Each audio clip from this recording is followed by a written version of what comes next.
Bismillahirrahmanirrahim. Assalamualaikum warahmatullahi wabarakatuh. Salam Pramuka. Apa kabar kakak sekalian? Semoga semuanya sehat walafiat di rumah bersama keluarga.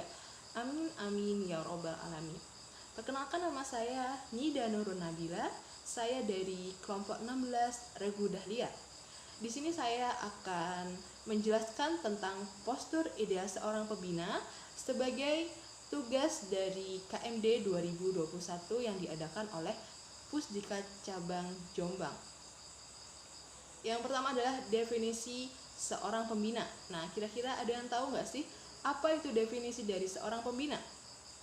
Jadi, definisi dari seorang pembina pramuka adalah anggota dewasa yang memiliki komitmen tinggi terhadap prinsip-prinsip dalam pendidikan kepramukaan. Kemudian, kita sebagai seorang pembina memiliki peran, setidaknya ada 4 peran. Peran yang pertama yaitu terlibat langsung dalam kegiatan. Yang kedua, pembina menggunakan prinsip dasar kepramukaan dan metode kepramukaan serta sistem among. Nah, di sini sistem among ada 3. Yang pertama, ing ngarso sung tulodo, yaitu mencontohkan. Ing ia mangun karso, yaitu menginstruksikan. Dan yang terakhir adalah tut uri handayani, yaitu kita sebagai pembina mampu masuk ke dalam dunia peserta didik, kita mampu berbaur dengan mereka. Kemudian peran yang ketiga, kita sebagai seorang pembina dituntut untuk peka terhadap kebutuhan peserta didik kita. Dan yang terakhir, memiliki hubungan kerjasama yang baik dengan wali pramuka atau wali dari peserta didik dan juga masyarakat. Kemudian kita sebagai seorang pembina setidaknya harus memiliki beberapa aspek yang harus dipenuhi, setidaknya ada 5. Yang pertama, harus cakap secara aspek pengetahuan. Nah, jadi kita sebagai kakak pembina sebelum membina adik-adik sekalian dituntut memiliki pengetahuan yang lebih dibandingkan dengan peserta didik. Jadi kita juga dituntut memiliki referensi buku, referensi pengalaman yang lebih banyak, karena di sini kita adalah sebagai pendidik. Tidak mungkin dong kita sebagai pendidik akan tetapi ilmunya lebih banyak peserta didiknya. Nah, karena itu kita sebagai pembina dituntut untuk selalu update ilmu, selalu mengikuti perkembangan zaman.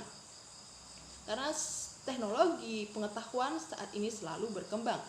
Kemudian dari aspek keterampilan, dari kita sebagai seorang pembina juga diharapkan setidaknya mengikuti KMD, yaitu kursus mahir dasar. Syukur-syukur kita bisa memiliki lanjutannya, yaitu mengikuti program lanjutannya yaitu KML, kursus mahir lanjutan.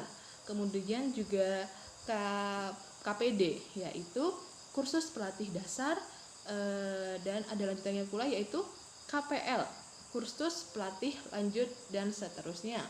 Nah, jadi ketika kita mengikuti kursus ini, kita akan memiliki lebih banyak pengalaman, ilmu yang didapat. Oleh karena itu, alangkah lebih baiknya jika kita berusaha untuk mengikuti ini.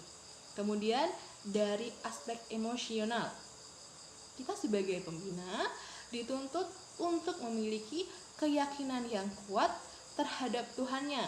Nah, jadi kita sebagai pembina ini harus memberikan contoh lebih dahulu. Kita juga sholatnya harus dijaga, kemudian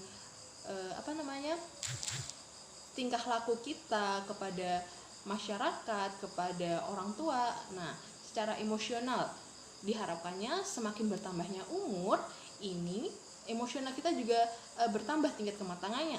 Dengan bertambah tingkat kematangannya, diharapkan segala emosi negatif ini berkurang.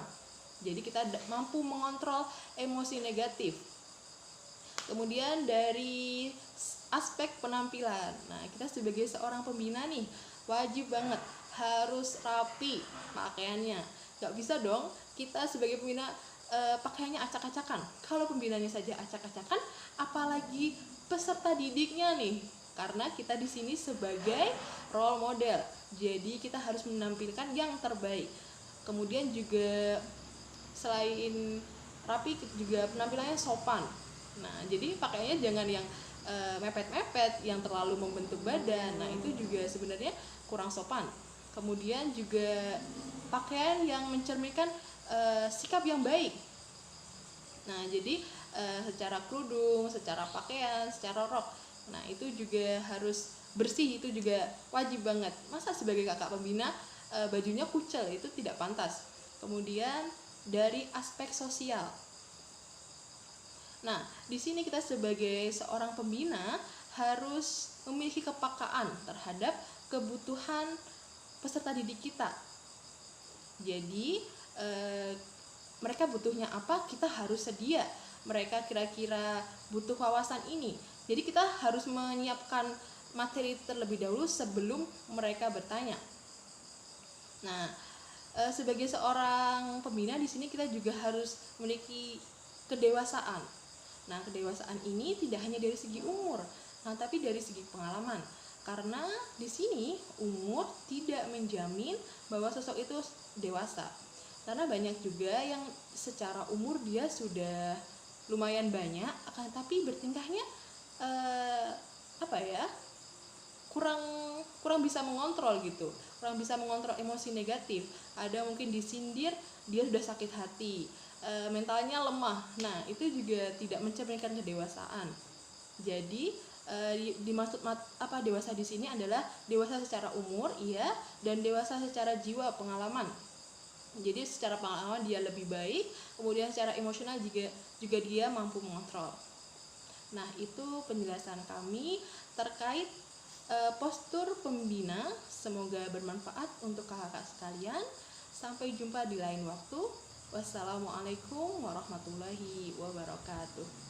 Terima kasih banyak.